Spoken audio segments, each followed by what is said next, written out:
Hello friends, तर आम्ही काल असंच एका कामानिमित्ताने एक जणांच्या घरी गेलो होतो. ते ज्या ठिकाणी राहत होते तिथला परिसर असा मस्त शेतीचा होता. एका बाजूला असं लांबपर्यंत हे बाजरीचं पीक आलेलं होतं. मी सहजच एक बाजरीचं बोंडसं हातात तोडून घ्यावं म्हणून तोडण्याचा प्रयत्न केला, पण त्याला पिळा घालत घालत मी अक्षरशः वैतागून गेले आणि रागात ते सोडून दिलं. हे बोंडसं घेण्याचा बेत तर माझा फसला, पण त्यांनी आम्हाला घरातच तोडून ठेवलेली तोंडली मात्र भरपूर दिली. मग काय दुसऱ्याच दिवशी घेतली की मी ही तोंडलीची भाजी मस्त अशी बनवण्यासाठी म्हटलं चला एक वेळच्या डब्यांची भाजी ही भरपूर झाली.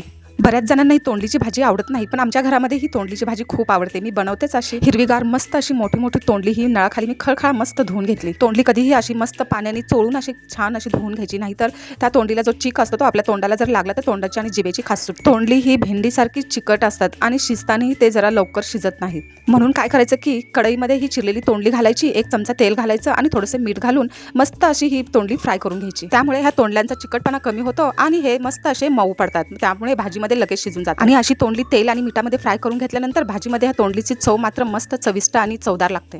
मसाल्यासाठी जास्त काही नाही घ्यायचं, एक छोटासा टोमॅटो, एक छोटा कांदा आणि अद्रक लसूणची पेस्ट. मस्त हा मसाला फ्राय करून झाल्यानंतर त्यामध्ये द्यायची तोंडली टाकून. तोंडलीची भाजी खूप गुणकारी असते. आपण ही तोंडली कच्ची खाऊ शकतो, हे तुम्हाला तर माहितीच आहे. ज्या व्यक्तीला तोंडाच्या अल्सरचा जास्त त्रास असतो त्या व्यक्तीला ही कच्ची तोंडली खायला जर दिले तर त्याच्या तोंडाचा अल्सरही बरा होतो. तोंडली खाऊन तर अल्सर बरा होतोच, पण ह्या तोंडलीच्या वेलाची पाने जरी खाल्ली तरी तोंडाचा आपला अल्सर, काही आपले तोंडाचे आजार असतात ते निघून जातात. तसंच छोट्या मुलांचे बऱ्याचदा तोंड येतं, कारण त्यांना तोंड आलं की तिखट खाता येत नाही, तोंड पूर्ण लाल होऊन जातं. त्याप्रमाणेच मोठ्या माणसांचेही तोंड आल्यानंतर आतून सर्व भाग जिभेपासून सर्व लालसर होऊन जातो आणि तिखट खाता येत नाही. त्या व्यक्तीला जर ही कच्ची तोंडली किंवा तोंडलीची भाजी जरी खायला दिली किंवा तोंडलीच्या वेलीचा पाला जरी खायला दिला तरी तोंडातले आजार, हे अल्सर, तोंड येणं सगळं बंद होऊन जातं. तोंडली ही थंडगार असल्यामुळे याची भाजी किंवा तोंडली जर आपण उन्हाळ्यात जास्त खाल्ले तर आपल्या पोटाला त्याच्यापासून थंडावा भेटतो. आमच्या घरात तर कधीही तोंडलीची भाजी केली तर सगळेजण आवडीने खातात. तोंडलीची भाजी जरा शिजत आली की मग आपल्याला मस्त वरून हा मॅगी मसाला घालून द्यायचा. त्यामुळे काय होतं की ह्या भाजीला मस्त अशी चव येते. तोंडली ही खाण्यासाठी थोडीशी उग्र असल्यामुळे काही जण यामध्ये थोडीशी साखर किंवा काही जण थोडासा गुळही या भाजीमध्ये घालतात. आमच्या घरामध्ये गोड भाज्या शक्यतो जास्त आवडत नाही, त्यामुळे मी या भाजीमध्ये गोड असं काहीही घातलं नाही. तुम्हाला जर घालायचं असेल तर तुम्ही थोडीशी साखर किंवा गुळ घालू शकताय.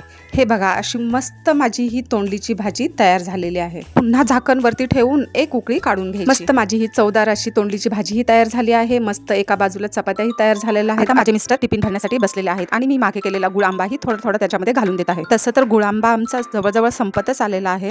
बघा, ही तोंडलीची रसरसीत मस्त भाजी किती छान दिसत आहे. मला वाटत नाही की आमच्यासाठी भाजी ही उरणार आहे, कारण टिफिनला जरी ही भाजी दिली तरी सगळेजण खूप आवडीने बोटं चाटत खातात. कसे ना, आपण केलेली एखादी रेसिपी आपल्याला जरी राहिली नाही आणि ती दुसऱ्याने खूप आवडीने खाल्ली तर आपल्याला किती समाधान वाटतं, नाही का? मग ही तोंडलीची भाजीची रेसिपी तुम्हाला कशी वाटली हे मला कमेंटमध्ये नक्की सांगा. आणि खरंच ही भाजी आम्हाला खाण्यासाठी राहिलेली नाही, रिकामी कढई तुम्ही पाहू शकताय.